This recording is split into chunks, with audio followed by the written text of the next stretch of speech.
حضرت فضیل بن ایاز بہت بڑے بزرگ گزرے. جوانی کا زمانہ تھا تو ایک خاتون سے آشنائی ہو گئی، محبت کا ربط قائم ہو گیا. تو ظاہرہ جوانی مستانی ہوتی ہے اور جنون کا ایک شعبہ کہا گیا ہے جوانی کو، اور پھر دل میں اس طرح کے رجحان پیدا ہو جائیں تو پھر وہ جنون کئی گنا بڑھ جاتا ہے. تو اس کے ساتھ وقت طے کیا اور اس کے ملنے کے لیے بے تابی کے ساتھ ان گھڑیوں کا، ان لمحوں کا انتظار کرنے لگے. خیر جب وہ وقت آیا تو اس کے گھر کی طرف چلے اور اس کے گھر کی دیوار پھلانگنے لگے تھے کہ ساتھ والے مکان سے کسی قاری قرآن کی تلاوت کی آواز کانوں میں پڑی. اور وہ پڑھ کیا رہا تھا، الم یان للذین آمنوا ان تخشع قلوبهم لذکر اللہ وما نزل من الحق. کیا اہل ایمان پہ وہ وقت نہیں آیا کہ ان کے دل اللہ کے ذکر اور اللہ کی یاد، اس کی محبت میں تڑپ اٹھیں اور وہ خوف خدا میں مبتلا ہو، اور جو نازل ہوا قرآن، اس قرآن کی محبت میں اس کے دل میں خشیت پیدا ہو. بس یہ کانوں میں پڑنے کی دیر تھی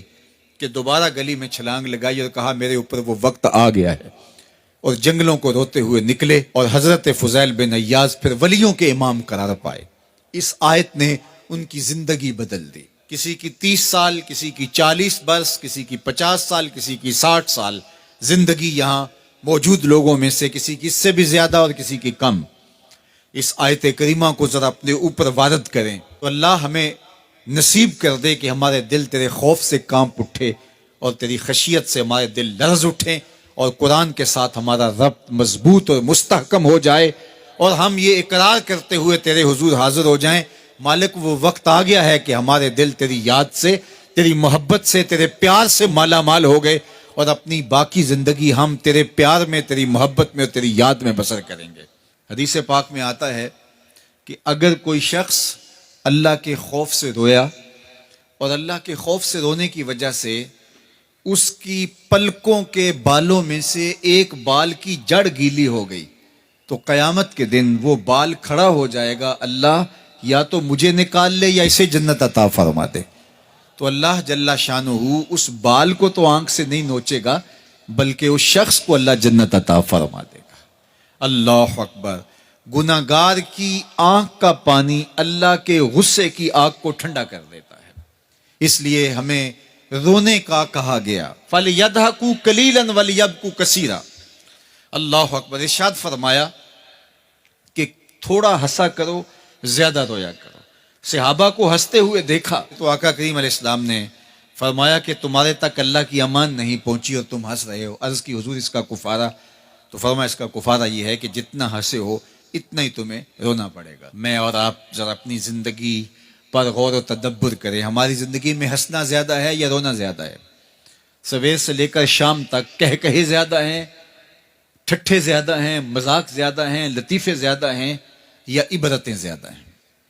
تفکر زیادہ ہے، تدبر زیادہ ہے، سوچ بچار زیادہ ہے، یاد الہی میں تڑپنا زیادہ ہے، آنکھوں سے یاد خدا میں بہنے والے آنسو زیادہ ہیں، یا غفلت سے پھوٹتے ہوئے کہے زیادہ ہیں؟ مجھے اور آپ کو اپنی زندگی کا ضرور محاسبہ کرنا چاہیے. ٹھٹھوں سے، مذاق سے ہماری مجلسیں بھرپور ہوتی ہیں. ہم دن میں جتنا ہنستے ہیں کیا اس کا 10واں حصہ بھی ہم تنہائی میں بیٹھ کے اللہ کی یاد میں روتے ہیں؟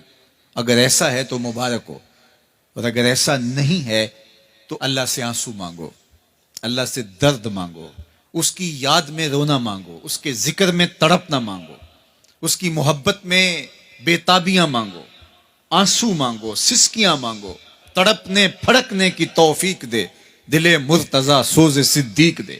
اس کے حضور عرض کرو کہ مالک ہمیں تڑپ دے، ہمیں سوز و گداز دے، ہمیں کیف و سرور کی دنیا نصیب فرما دے، ہماری آنکھوں کو آنسوؤں کا جمال عطا کر دے. اور اگر ہماری آنکھوں میں آنسو نہیں ہیں، ہمارے پاس کہے ہیں، کہتے ہیں جو ہنستا ہوا گناہ کرے گا وہ روتا ہوا جہنم میں جائے گا، اور جس نے یہاں دکھ سہے، تکلیفیں سہی، آلام سہے، اس کے بدلے میں اللہ تعالیٰ اس کو وہاں راحتیں عطا فرمائے گا. فرمایا کہ مومن کے پاؤں میں کانٹا بھی چبھے تو اللہ جل شانہ اس کا صلہ بھی اس کو قیامت کے دن عطا فرمائے گا.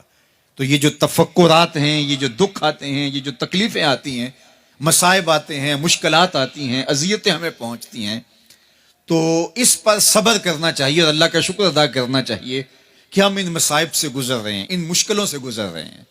اور اگر کسی شخص کی زندگی میں دکھ ہے ہی نہیں، سکھ ہی سکھ ہیں، تو پھر وہ سمجھے کہ وہ فتنے میں مبتلا ہے. اس لیے زندگی کے اندر یہ آنے والی تکلیفیں، زندگی میں ملنے والے دکھ، اذیتیں، یہ اللہ تعالیٰ کی طرف سے ہمارے اوپر ایک انعام ہے، اور اللہ تعالیٰ جل شانہ اس کے بدلے میں ہمیں آخرت میں صلہ عطا فرمانے والا ہے. تو فرمایا رجل ذکر اللہ خالیا ففاضت عیناہ، وہ شخص جس نے تنہائی میں بیٹھ کے اللہ کا ذکر کیا، اللہ کو یاد کیا، اور پھر کیا ہوا؟ فرمایا اس کی آنکھوں سے آنسو ٹپکنے لگے. تو میرے اور آپ کے آقا و مولا نے فرمایا قیامت کے دن جب کوئی سایہ نہیں ہوگا، یاد الہی میں رونے والے کو اللہ اپنے عرش کا ٹھنڈا سایہ عطا فرما دے گا. تو یہ رونا بہت بڑی دولت ہے، یہ بہت بڑی سعادت ہے.